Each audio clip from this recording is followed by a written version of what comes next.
Hi வணக்கம் உறவுகளே. சில பேர் வந்து தெரிஞ்சு பேசுகிறோமா தெரியாமல் பேசுகிறோமான்னு தெரியல. இது ஒரு பொதுவான ஒரு பதிவு தான்.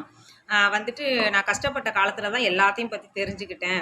நான் கஷ்டப்பட்ட காலத்தில் யார் யார் சுயரூபம்லாம் நான் தெரிஞ்சுக்கிட்டேன் அப்படின்னு வந்து சொல்கிறாங்கல்ல.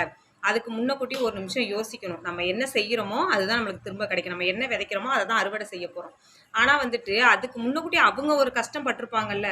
அவங்க ஒரு கஷ்ட காலத்துல இருந்திருப்பாங்க. என்னென்ன வேதனைகள்லாம் பட்டிருப்பாங்க. அப்ப கண்ணார பார்த்துருப்பாங்க. நீங்க சந்தோஷமா இருந்திருப்பீங்க. எல்லா வேலையும் நீங்க செஞ்சுக்கிட்டு இருந்திருப்பீங்க. நம்ம கண் முன்னே எல்லாமே நடக்கும். அப்ப வந்து நம்மளுக்கு வந்து ஆறுதல் சொல்ல ஒரு ஆளு இருக்காது. ஆனா வந்துட்டு அவங்க கஷ்டப்பட்ட காலம் மட்டும் நம்ம ஆறுதல் சொல்லணும். எல்லாமே நம்ம பண்ணணும் அப்படின்னு வந்து நினைக்கிறாங்க. அது எந்த விதத்துல ஒரு நியாயம்னு எனக்கு தெரியவே இல்ல. நீங்க என்ன செய்யறீங்களோ அதுதான் கிடைக்கும். இப்ப நான் ஒருத்தவங்கள்ட்ட வந்துட்டு ஆறுதலா பேசினேன். ஒரு கஷ்ட காலத்துல அவங்களுக்கு ஹெல்ப்பா நான் இருந்தேன் அப்படின்னா தான் நான் கஷ்டப்பட்டாலும் அவங்க வந்து உதவுவாங்க.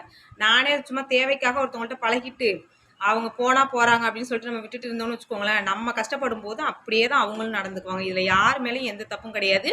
பேசும்போதும் பார்க்கும் பொழுதும் யோசிச்சு பேசணும், யோசிச்சு பார்க்கணும். கரெக்டான பதிவா இருந்தா ஒரு லைக் பண்ணி கமெண்ட் பண்ணுங்க.